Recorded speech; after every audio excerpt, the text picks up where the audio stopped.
everyone, and welcome along to another episode of the LOPSided Podcast. Today, I'm joined by Kevin O'Sullivan. Hello. How are you Thanks doing? for having me. Good. Nice to be here. So, Kevin, you are the Global Director of Legal Project Management at Baker McKenzie. Currently the biggest legal project management team globally, is that right? I understand that to be correct, yeah. 70 people in our Wow, current team. it's a big operation. Big operation, big jobs to be done. Lots of work in the law firm. Yeah. So today we're going to talk about legal project management, winning hearts, minds, and mandates. But before we get into that, I'm really keen to delve a little bit further into you, in the sense of getting to know Kevin. So who is your hero? My hero is definitely David Beckham. Oh, I mean, look, he's legend. career and family balanced. Football legend, obviously. Work hard, play hard. He's definitely set a bar, which is one I'd like to follow in a number of fields, particularly on the football field. But that maybe my years are numbered on that. I mean, the way he's kind of commercialized, himself, the fame, his family, exactly. Brilliant, isn't it? Yeah, brilliant. Yeah, oh God, it's a great answer. And for you, what's your greatest accomplishment? I mean, look, to come across balanced in the same way that Beckham would, I would say it's somewhere between setting up professional service teams of project managers working alongside, insurance specialists, legal specialists. I've done that a couple of times. I think that's something which I feel is a great achievement. On the other side of it, persuading my wife to marry me, having two great kids, I mean, these are important things as well, which I'm sure would be on my gravestone. Amazing, so, yeah. Amazing. And, obviously, most importantly, which song would you sing on a team karaoke night out? Or have you sung? Well, look, I probably wouldn't sing, is the honest answer. I'm slightly limited in my music ability, my understanding of music, etc. But I mean, look, it's a little bit funny, this feeling inside. I'm not one of those who can easily hide. So I mean, maybe I would sing an Elton John song or something like that. Oh, that's great. Who actually, it's funny. I did a podcast with Luke Baldwin previously. The great Luke Baldwin.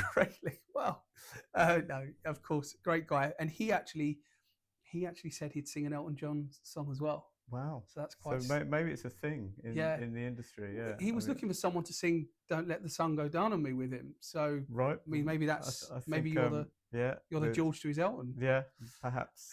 And don't further that. Yeah. Okay. So and what is the one job you'd trade your current role for without a second glance? I think simply enough, just being a gardener. I like the idea of start something, finish it in the same day, and be able to look at it and go, look, the stripes on the lawn, the nicely trimmed hedges, that would be satisfaction. I think within me, my Belbin role is a completer finisher, and or part of my Belbin profile is that. So that would definitely appeal. Okay, and so in terms of your background, obviously one doesn't, wake up as the director of the biggest LPM team in the world. So how did you get to that point? What's your background?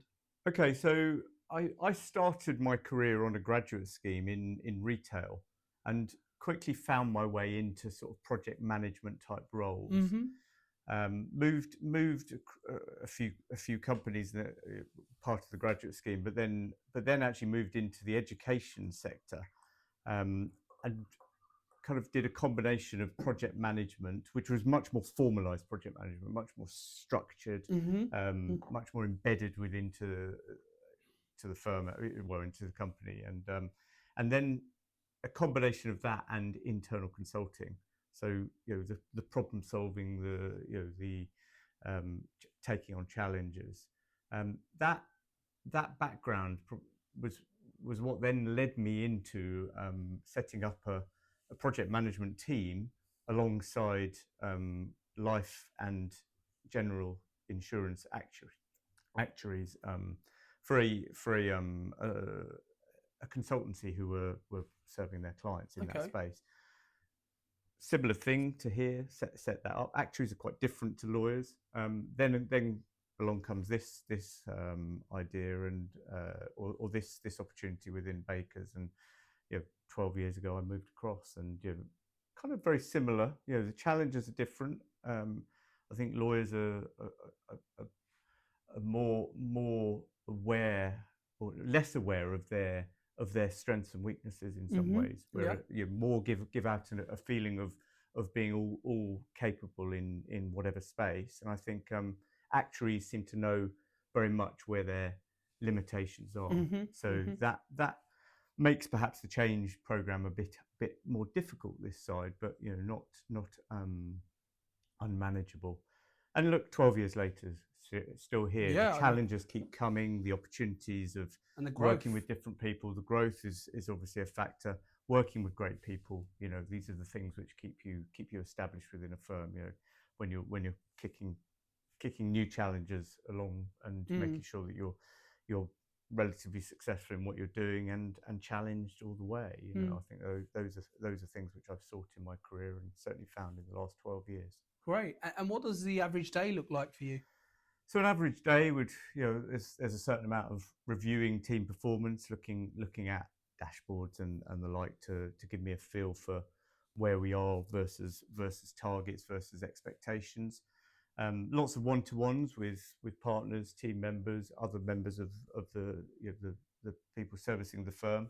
A certain amount of RFP responses, combination of trying to find LPM mandates and find opportunities for the firm to broaden the perspective of what we can achieve, and team meetings, communications, and strategizing on what LPM can do next. There's a lot of kind of, look, we've done a certain amount of this, what can we do next, and trying to find some hooks and some levers to build out those opportunities as well. Yeah, and I mean, fair to say, Baker McKenzie as a law firm have somewhat pioneered the investment in the legal project management space by way of, we've touched on it already, but the largest team, that investment into how to service and support clients. What do you think have been the key factors in making those decisions and really supporting that level of growth? Yeah, so I mean, the beginnings of it was really a client need being met innovatively by some fairly collaborative actors who wanted to do it in a different way, right? And were willing to take a chance. I think over time, generally, the fact that LPM's benefits seem to sit quite well side by side with the firm's strategy. Yeah, that definitely helps. That there's good, solid alignment there. I think the factors of maybe the setup originally as fee earners, as people who were focused on efficiency gains and doing things better, and perhaps also the fact that they were synonymous with technology. These things the setup was right and strong, and I think that has helped the investment feel relevant at different times. Sure, yeah. And where along our journey we've needed additional investment or additional push along the curve, having strong partner voice has been really, really crucial to that. So actually having partners who are willing to speak up, willing to put their thoughts and their energies behind achieving what might be the next step or the next growth opportunity. And that's a really good segue into what we're going to talk about today. So the kind of winning hearts, minds, and mandates, and on the winning hearts piece, building relationships and culture. So legal teams are often dealing with high stakes situations. So how does LPM help build trust and rapport between legal professionals, clients, other stakeholders? Sure. I mean, I think my thoughts on this are it does tend to come down to good expectation management. If you can build out a trust in, you're aware of what needs to be done when, and giving them that feel. On top of that, clarity about what the role is that people should be playing, what the LPM's doing, because that's sometimes new to them, and what they might be expected to do alongside that, and in that team environment. And I think that those things then, once you bring that structure, and then bring them the kind of the skill set, the energy of LPM, bringing perhaps the controls over commercial decision making, commercial data being available for those decisions, and budget awareness, scope management being very clearly laid out on the table, and to make those good decisions at different times. I think probably in a modern day context, we've got this thing where we're still in a very, very strong change management environment where we're trying to upskill people, bring them along to make sure that they're using this service in the right way, using LPM in the right way. And I think probably we're going to get to a point where, rather than having to focus a lot of energy on getting people to think about us, we'll actually be starting to move into a space where we've got more actual given role, more clarity on our role, which we don't have to fight for from the outset, and that will enable us to really spread our wings and really do leadership in the process areas within the matters. So I think that's where we're heading. Yeah, and how do you win over the lawyers or other professionals who may be a bit more resistant to adopting project management principles? So look, I mean, there's a number of ways. I mean, everyone's a bit different. In a perfect change management world, you're going to focus on the levers for that individual. So where there is resistance, you've probably done quite a lot of generic communication, maybe sharing some metrics, sharing some case studies, that type of thing. So there's things to point to and to bring to the surface for individuals at any given time. I think there's a certain amount of recognizing as a change manager that your voice as a disruptor is probably not as strong as the people who've been recognized practitioners in that space. So recognizing the power of your voice may not be as strong as theirs, so therefore trying to mobilize that voice, feeding them the metrics, feeding them the stories, feeding them the narrative, and allowing those key influencers, whether it be on the client side or within your organization, to speak on your behalf, to bring sort of that peer pressure, bring that those positive stories. Yeah, maybe create advocacy. Advocacy. Maybe create a bit of FOMO within that, where people want to get involved in it. But equally at the same time, look, there's always going to be some people who will resist this. It's a change. It can be somewhat uncomfortable, and I think when it is uncomfortable, perhaps just recognizing, look, within Baker's, we're 70 LPMs servicing 4,500 lawyers. It's okay that we don't have interactions with all of them every day. And if you did, it would soon scale even more, right? It would scale even more, and probably in a way which is not our intention as well. So being okay with the fact that some people may want to opt out or sit in a different space from others. And also that some work just doesn't really lend itself to project management in the way that, to your point, it's the focus on the ROI. I mean, I always say to lawyers when speaking about legal project management, I make it quite clear early on, look, I don't believe that the presence of a legal project manager is necessary on every matter. The simple equation is, if the cost of an LPM isn't outweighed by the value of an LPM on a matter, then either there's a problem with the LPM or it's just not the right type of matter for it. Yep. And there are other factors to consider in that, because you can't judge something only on the merits there, because sometimes there's the journey which you're on in terms of taking and upskilling teams, and training them on things which otherwise just won't happen, and other efficiencies. But I think your equation is the right one. I mean, that certainly should be a part of the decision making. And how do you ensure that the legal team like truly understands the value that the legal project manager can bring, particularly in terms of efficiency, cost effectiveness, and the kind of commercial elements as well, improving profitability? Yeah. I mean, look, there's a lot of use of metrics in that, things which are understood, things which align with firm metrics or with client metrics. There's quite a lot of bringing the case studies, the learnings which we've got, positive and negative, because you don't want to paint a positive picture where it's actually misleading.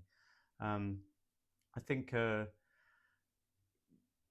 naturally, getting the people who've had this positive experience to talk about it, so to contextualize it with their colleagues, I think, or with with a client who is considering this opportunity. I think that those are ways in which you might start to get yourself into the decision making space. I'm not sure I've totally answered your question. No, that's fine. I'd probably say the additional question that I was going to follow with is it always, in terms of that organizational buy-in, the way the industry is evolving, is it also becoming more kind of client demand? So even if the partner might not have historically been that bought into it, their clients are saying, hey, well, we expect you to have a legal project manager managing this matter. Are you seeing that client-driven demand? Absolutely, it's been a driver from day one. I mean, our first forage into this LPM space was based on a client demand, meeting a client demand, in a different way. So absolutely, and you see it written down in RFPs, you see it spoken in rooms, you see you see the difference, that the dynamic is created when an LPM is in the room, focusing on their needs, focusing on the experience, the way in which things are going to be delivered, as well as the the cost of it, and as well as the the quality of the work. But the actual experience of getting there, that can become quite dramatic.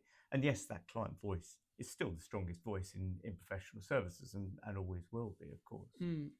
And the one other point I wanted to touch on, because I always, people are probably sick of hearing me saying it, but I think LPM is such a broadly used term within the market now that you may go to certain organizations where, LPM really constitutes things that are cost reporting driven, i.e. an administrative function. And then you have proper LPM, let's say professional service LPM, risk management, process optimization, matter management, financial management. How does a project management team kind of ensure that they're on the right side of that piece, and they're not slowly becoming a cost reporting house because the law firm doesn't really understand the broader deliverables of an LPM? Or is that something you've experienced yourself? Or well, I mean, look, I agree with you. I think across the industry, there's a number of LPM teams which have got lost into that financial, being a glorified financial reporting team. Now that's not the experience we've had at Baker McKenzie, and we've kind of, it's always been part of our service, absolutely. Perhaps more of a burden than we'd like it to be in some cases, to in complex sort of financial reporting being something which doesn't necessarily spin out of a system. But I think in terms of the LPM brand, it hasn't done us a great service, having a number of LPM teams being very limited in what their ambitions are. It's difficult to see how that really aligns with project management at all. It's one of, you can maybe tick one of 10 boxes with that. So totally agree. I think in terms of, the challenge really is that you're bringing a quite generically skilled resource, a process resource, into a space where they're not necessarily understood. So they're willing to go the extra mile in order to win the hearts and minds of their of the lawyers or of the client. Now that sometimes means that you get into the trenches, and you're doing the things which need to be done, to be flexible, playing that humble role of, look, I should be doing this and this, but I'm happy to muck in order to build trust, to build an understanding of my skills, with this team. But you have to keep moving on from that. You can't stay stagnant there. You've got to keep challenging yourself. And even in the throes of doing that, possibly not in the 3 a.m. in the morning, but you need to remind people, look, I could have done, we could have approached this in this way, which would have been, perhaps a better way to standardize the approach and bring a better experience for us all, maybe less late nights, etc. So I think it's important to keep. I talk with my team about climbing the ladder of importance, in terms of on a matter. Yes, you may start and you're doing some quite basic fixes, some slightly more administrational things, possibly not even the types of things which would be charged to a client, but you need to keep climbing that ladder in order to get to something. Ladder of trust to a certain ladder extent. of trust is the trust is alongside the impacts that you can actually deliver as well. So that's but it's kind of at the beginning it's a real there's a lot of grey areas you could fall into. And you could become synonymous with something which you don't really want to be. And it doesn't mean you're not helpful to the firm. It just means that you're not necessarily pursuing the impact that being a professional project manager in an environment like legal that you can have. So and it can cause actual retention issues as well with the people, can't it? If you've got a very experienced project manager doing cost reporting, I often liken it to having a senior associate doing first level review, or some of the more simplistic tasks within the legal world. If people are not motivated, it can become a retention issue. Yeah, I mean, you're completely right. I mean, the example we gave at the beginning about just doing financial reporting, if you were a project manager coming across into this industry, and then you just get stuck running, crunching data in Excel and rolling out different reports, that's pretty soul destroying. You're going to miss out on all of the change management, all of the process management, and all of the things which you've been trained. Whether you're professionally trained or not, you've still got experience and training and a certain level of expectation. So it's a really important thing, and I think possibly some LPMs have lost the will and departed from the industry as a result. And the broader piece there, that the main people losing out is effectively the law firm and the client, if that's the level of LPM support that they're given. Yeah. I think it's important to keep pushing that stamp. You need to deliver on the ultimate thing, but not become a yes person. You need to constantly be thinking, can I be a disruptor to the process? Can I bring some newer ways of doing this? And keep pushing for innovation, keep pushing for improvement. Yeah, and I wanted to touch on kind of tools and technologies. And what, if any, are some of the tools and technologies that you believe have become somewhat essential for effective legal project management today?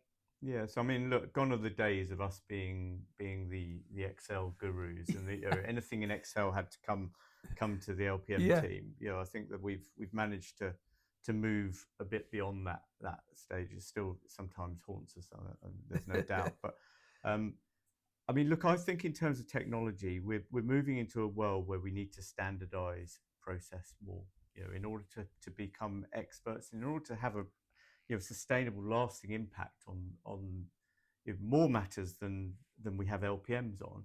We need to have technology which drives people towards that. Now, the type of thing we're talking about is budget management, scope management, process risk management, collaboration, document sharing, and probably reporting, not just financial reporting, but also sort of process reporting.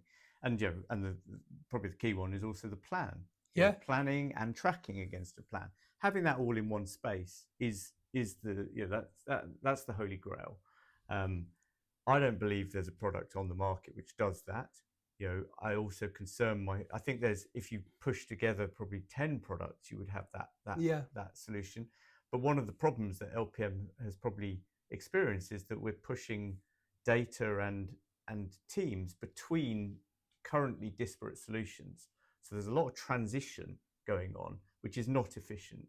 Getting it into one space and actually taking the burden away from the LPM team, who are kind of at the moment carrying the burden of change management and carrying the burden of probably ensuring that data is all in one space, and pushing together all of these disparate systems. So I think that as I say, the holy grail is to get to something where it's one source of the truth. These elements are all speaking to each other. Likely, in order to get the right engagement, they're going to have to sit in the workspace where the lawyers work. So likely, in Baker's, that's in the M365 space, and because that's where they're comfortable working as a group. They're the people we need to change. We need to bring the solution to them. Now, that solution has to have a certain amount of standardization to walk people towards that, but only 80%. I think the 20% will still need to recognize the flexible nature of the client need, the different types of people that we work with, the different levels of maturity across the piece of where we're serving. So I think that you're going to have a certain level of flexibility and an ability to tailor things to given solutions, or to solve for given challenges in that same space. It's such an interesting point of view on that, because having roles as we both do, where legal project management kind of transcends a particular practice or region, more practice actually. You look to the market, and I had Chantel Jarland on talking about e-discovery, and right. You might have Nuix, you might have Relativity, you might have Epic, and then it's like, well, but how does that work in unison with a central matter management platform? There's no connectivity there, and it comes back to connectivity. And if you're doing CP's checklists on in the transactional space, and you're using, I don't know, let's say a Legatix, again, it's like, well, that's doing that, and it can do a bit of transaction management, but it doesn't plug into the rest of it. And it just takes you back to your point. You're kind of going into this drawer over here for that solution and that drawer, and you're right, there just isn't a software that brings that all together, has that integration capability, is there? And LPM remains the glue. We remain the people who are doing the cutover, and that creates a limitation. You're firstly you're not as efficient as you might be, and secondly you're reliant on LPMs to be there, to be available, and to understand enough.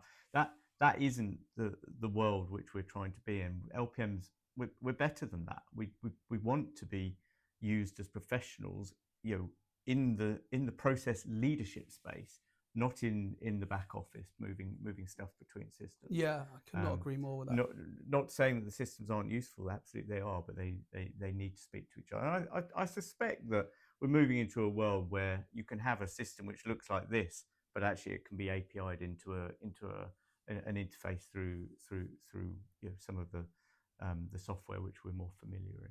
So, and what's your views on the notion that project managers, generalists maybe, that have accreditations and might have a Prince 2 and a Lean Six Sigma or whatnot, they understand the process of process, but them having an additional lens on the process of the law, in terms of, I work in disputes, I need to understand the end-to-end process of a litigation or an M&A, and overlaying that understanding of the legal process, with their broader skills and principles as a project manager. Do you think that's critical to winning hearts and minds? Yeah. So look, I've changed my view on this over time. Okay, so here we go. This is quite interesting, I think, because I think coming into this world, it was my view that we're generic specialists. Okay. Yeah, we're process specialists. So we take a brief and we'll bring a solution.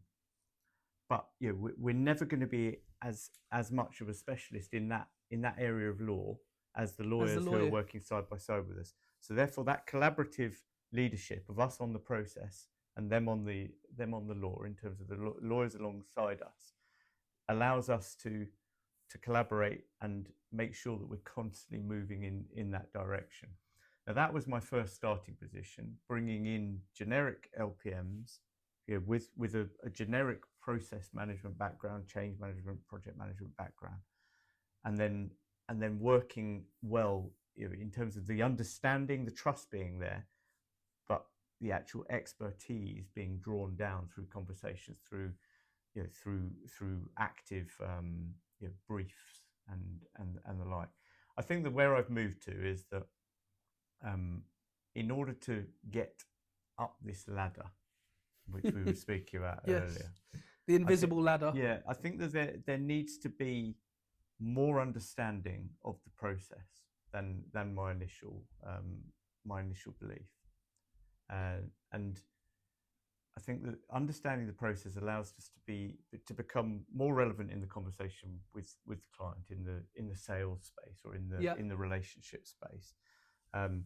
More up to speed from day one in terms of working with the lawyers.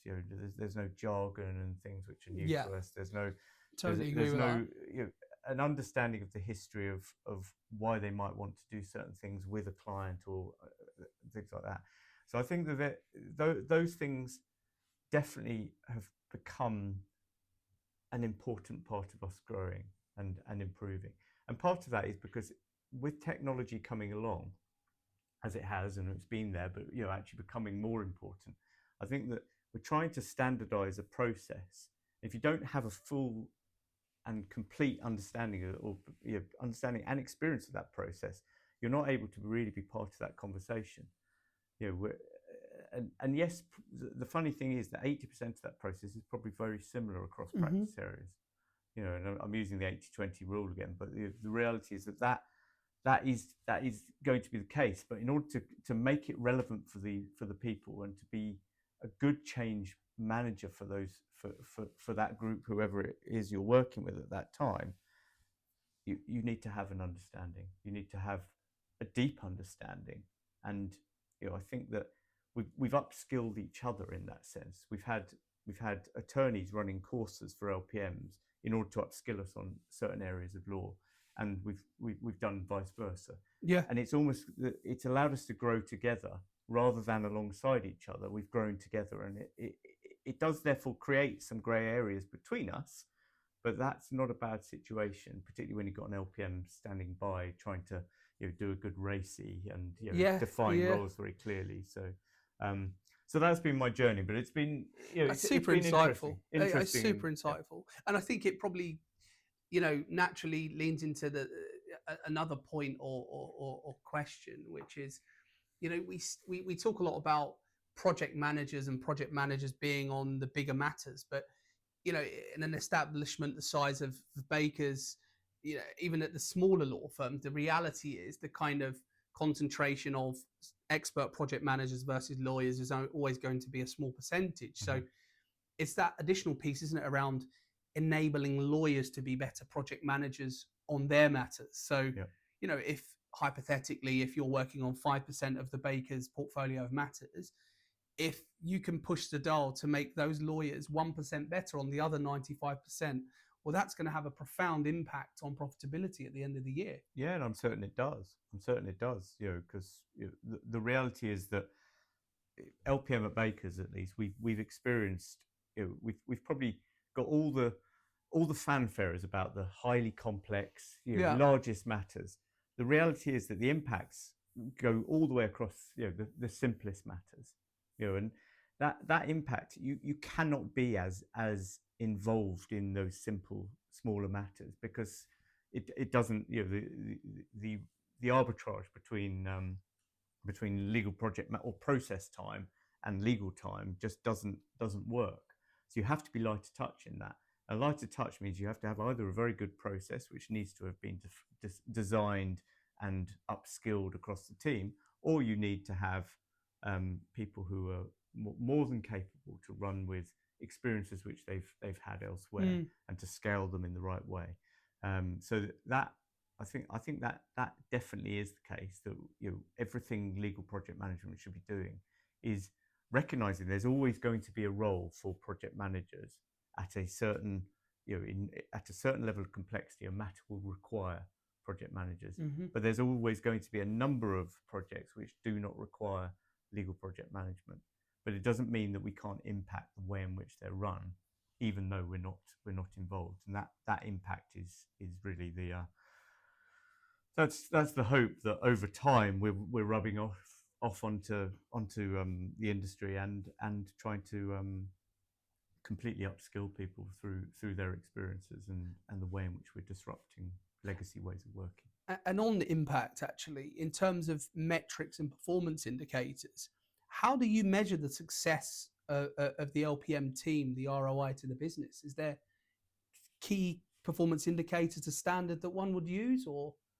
I mean, look, we've got a suite of KPIs or indicators. Some of them are client facing, some of them are internal, Right. as any natural business would have. And they are a combination, because you've never got the perfect metric. You've never, if you run one matter and then try to run another matter, to say, well, we didn't use LPM and we did use LPM.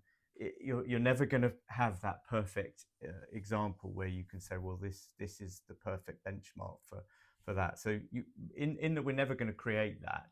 You need to have a certain number of a certain amount of context going alongside the metrics. But there's ways of tracking things across different years, across different clients, across different practice areas, and a number of other ways of cutting it. I think the metrics also need to be a combination of qualitative and quantitative. Naturally, the client voice and the client experience is crucial in terms of a target, and crucial in terms of the way in which we might track that. So I think that there's plenty at play there. We evolve our metrics over time because the service is evolving, and we need to keep making sure that the metrics are relevant. And there are different levels of it being viewed. If at a client angle, there are certain metrics which are important to some clients and absolutely irrelevant to others. So you need to make sure that you've got a good pool of metrics to come in and take from, in order to get the right message to back up the statements which you're hoping are true. Usually are, let's face it. So I wanted to just quickly touch on the future of legal project management.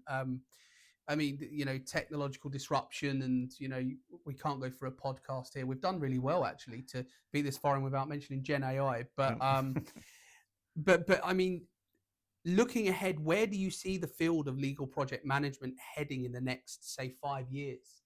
Okay, I mean, look, 5 years comes and goes very quickly. The legal industry is not the fastest changing industry. We know that. We chuckle about it down the pub, but it's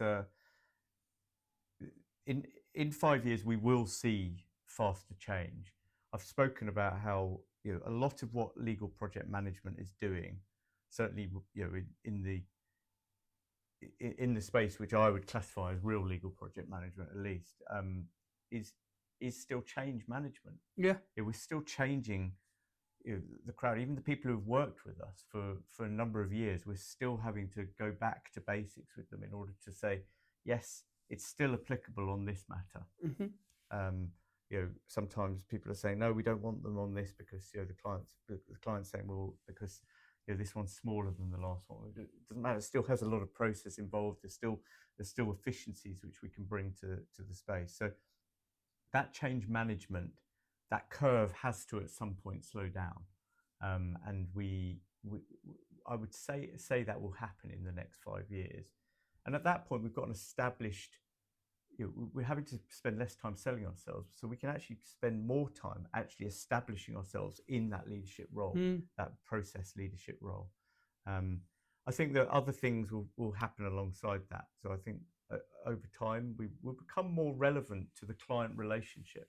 Okay. And I think we're starting to see that legal project management is not just something in law firms; it's also in-house teams as well. Now that naturally then lends itself to the fact that there are people either side who should be having good positive conversations about how can we improve this. There's a number of those. I'm involved in a number of the conversations. They're fabulous. They are the beginnings of something which will drive significant change for LPM in this space. I think that will be part of it, becoming more relevant to the relationship. Naturally, technology is going to be a big part of this as well. Technology is expected increasingly over time by clients, by teams, by in-house teams, law firm teams. I think that in order to get to that technology, legal project management is going to have to play a very, very strong role in softening the blow of that change and the way in which things need to change so dramatically in order to get to that. But being able to standardize things and make it comfortable that we can work in that standard way, but naturally, allowing people to be entrepreneurial still. So bringing that technology and then adapting to having that technology would be different phases, perhaps across the next 5 years, perhaps going further out from that. And then the Gen AI, you mentioned it. Gen AI will naturally bring some differences to the way in which we're done, the way in which we work as LPMs. I mean, it's definitely bringing big change to the industry. We know that. But LPMs, everything I read about Gen AI seems to be written by Gen AI. In a very sort of high level, disparate statements. The reality of project management, the corralling of people and technology, and the transition of people tasks going to technology, all of that requires a certain amount of management, some controls, some belief that is not just the robots taking over type of approach. So you have to have a control about that.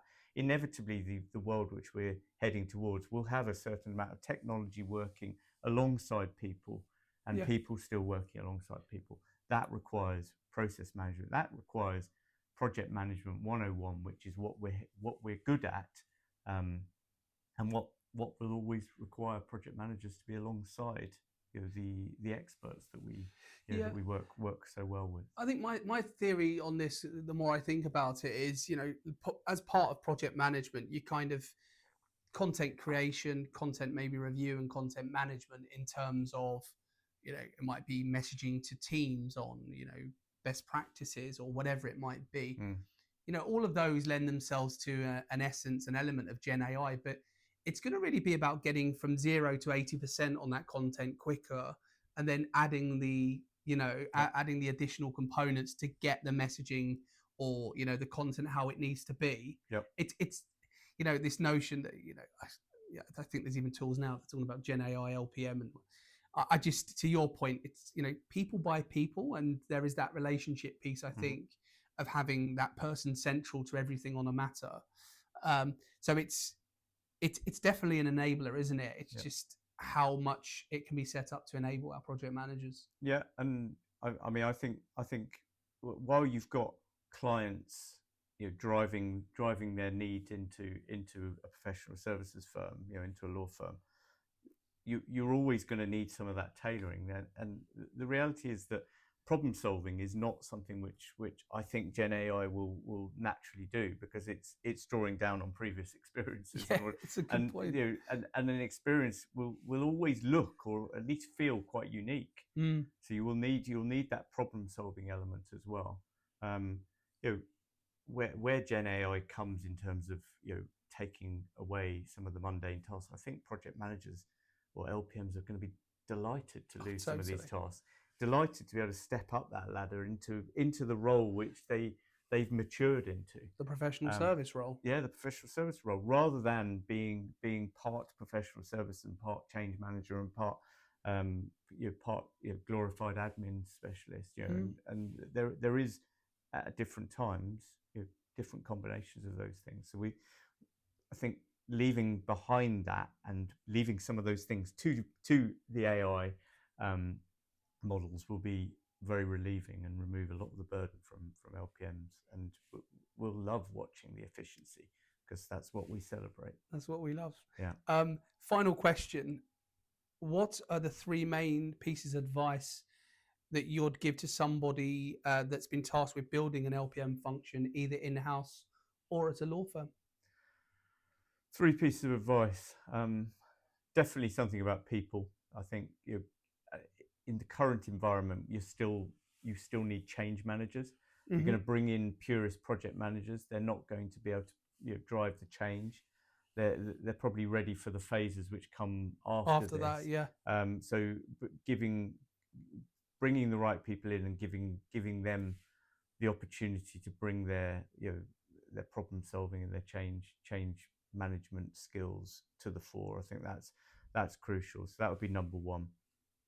I think number 2 would be,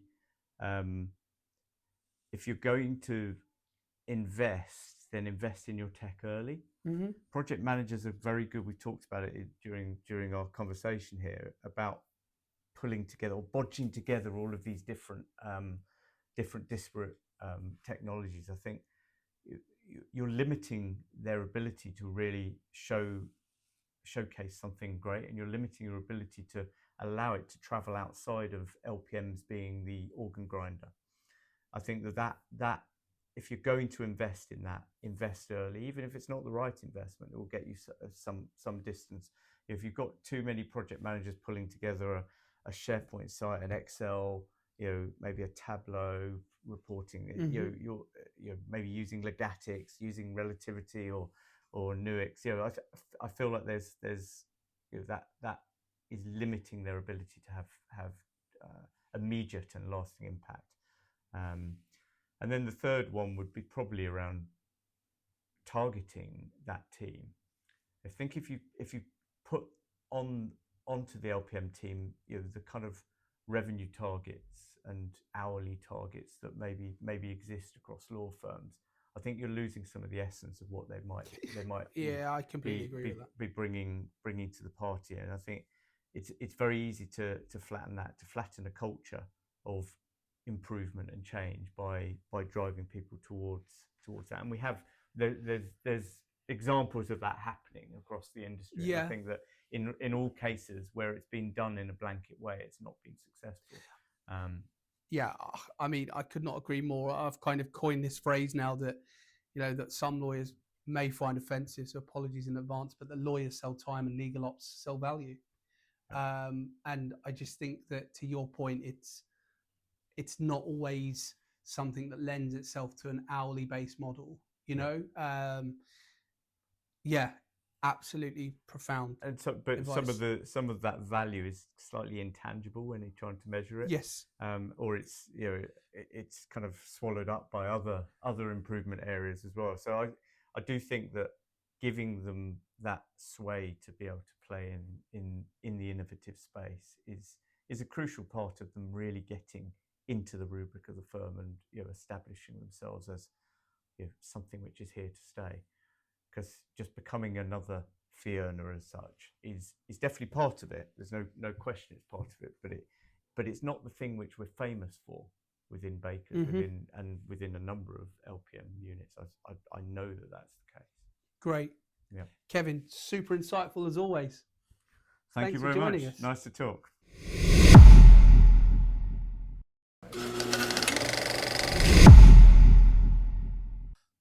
Okay, Kevin, so we've reached the part of the podcast that we call MythBusters. So this is quite simply separating fact from fiction. So those, common themes that you might hear in the hallways and in conferences on social media, LinkedIn and whatnot, and really getting your viewers, the preeminent in this space, as to whether they're in fact or fiction. And, as we are both technologists in our own right, there's your button. I've been looking forward to pressing this button. Hope I get the chance to. Well, let's see. So let's get straight to it. So the first question or statement is: top quality legal project managers need to be experts in financial performance, matter management, and legal tech principles to positively impact a matter. Oh, I'm gonna controversial start. I just needed to press the button mostly, but look, I'm gonna call it up on the statement about expertise. I mean, it's relative expertise, yes, in terms of people who haven't focused on process and haven't focused on these things like a project manager might. I don't think you need to be an expert in all of those things. I think expertise perhaps needs to come in some of the softer skills around change management, and I think that and competence in all the other areas would be what I would be seeking. Right. Okay. Because I think you've got to be competent. You've got to be detailed, focused, and competent, but you don't need to be an expert. I think expertise limits the pool of people that we can bring into this industry, and this industry needs more. Especially when you have 70 of them. Yeah, absolutely. And also, if you're going for that type of expertise, often you're already too senior in your requirements. Yeah. Okay. And particularly across expertise across the 3 or 4 areas which you identified. So that's why I would call false to that one. Great. Okay, so you'll like the next one. You can't be a successful legal project manager unless you're a qualified lawyer. Well,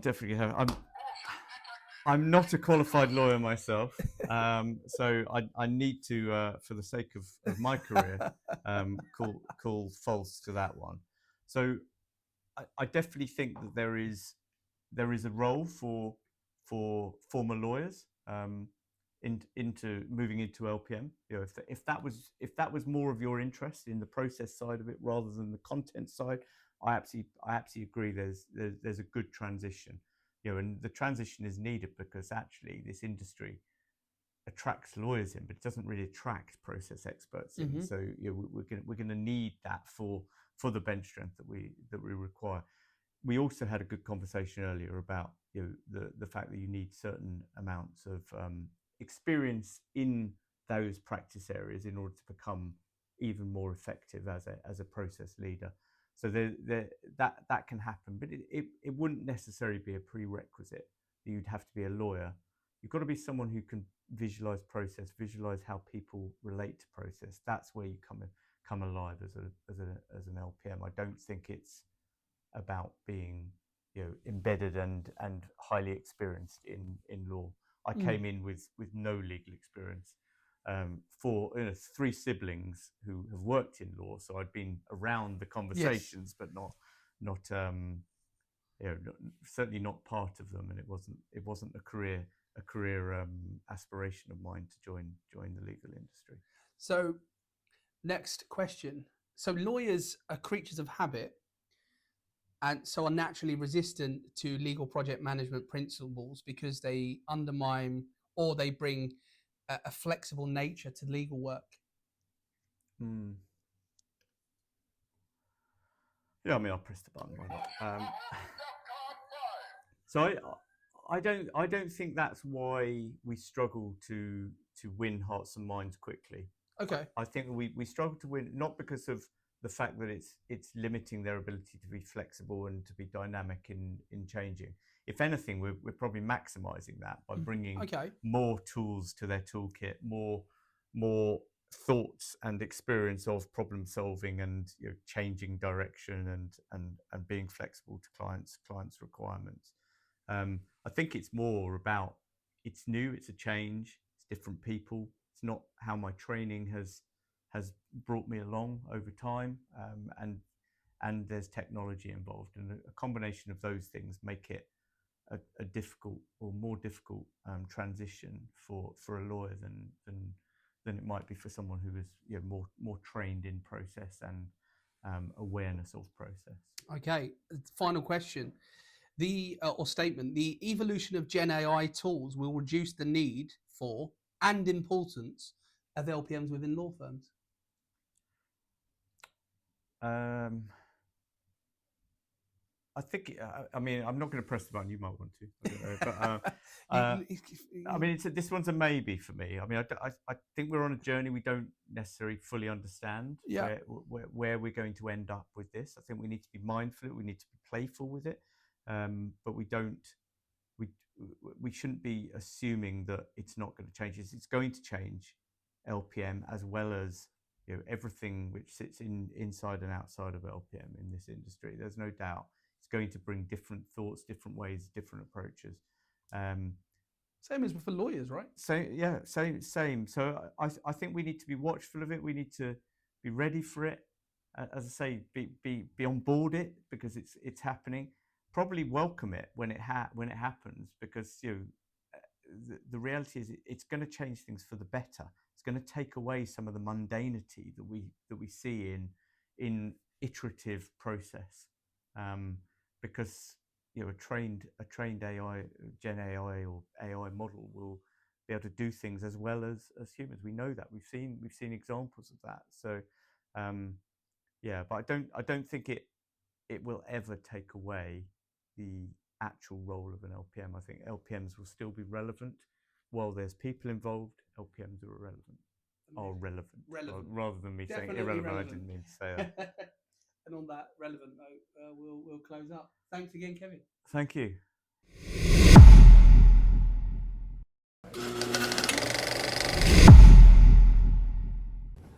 Thank you for watching the LOPSided Podcast with me, John O'Donoghue. Don't forget to follow us on TikTok, Instagram and LinkedIn at the LOPSided Podcast. Check out our website at www.thelopsidedpodcast.com, and most importantly, like us and subscribe to us here on YouTube.